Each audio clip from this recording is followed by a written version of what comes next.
Imagine a statewide initiative that not only encourages fitness, but also brings together students, athletes, and leaders to create healthier communities.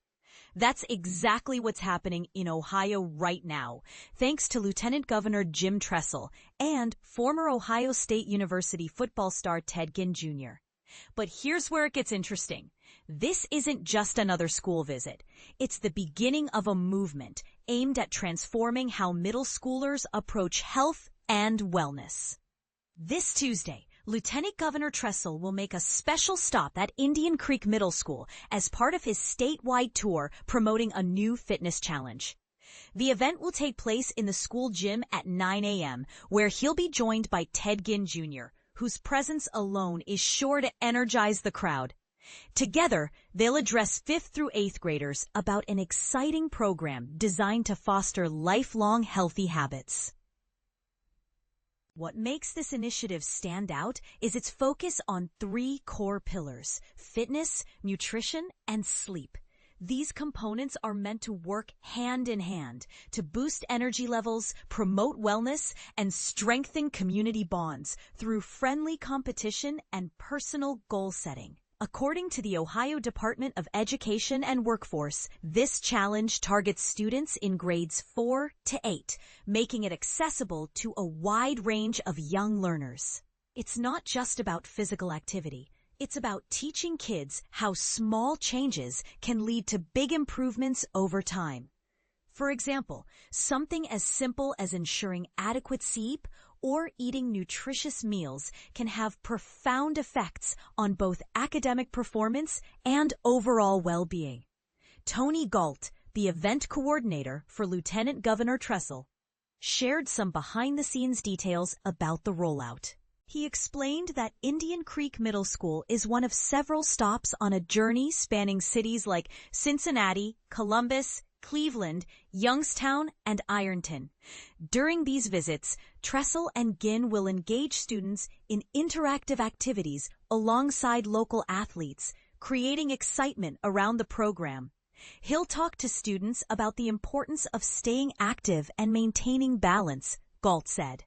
Volunteers will demonstrate exercises and inspire kids to participate enthusiastically. The assembly itself promises to be dynamic and engaging. After opening remarks from school leaders, attendees will watch a highlight video showcasing Lieutenant Governor Tressel and Ted Ginn Jr.'s vision for the challenge.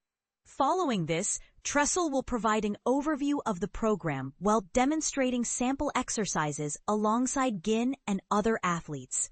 To wrap things up, they'll emphasize the importance of setting achievable goals, a crucial step towards self-improvement and long-term success. Todd Herman, assistant principal at Indian Creek Middle School, couldn't be more thrilled about the upcoming visit.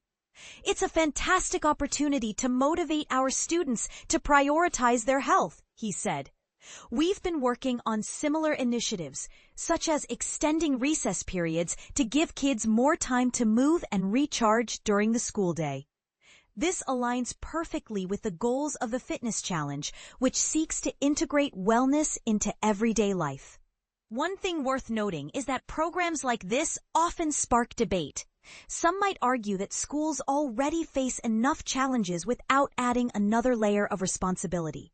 Others may question whether initiatives led by public figures truly translate into lasting change. But let's consider this. If we don't start somewhere, how will we ever build a culture of health for future generations?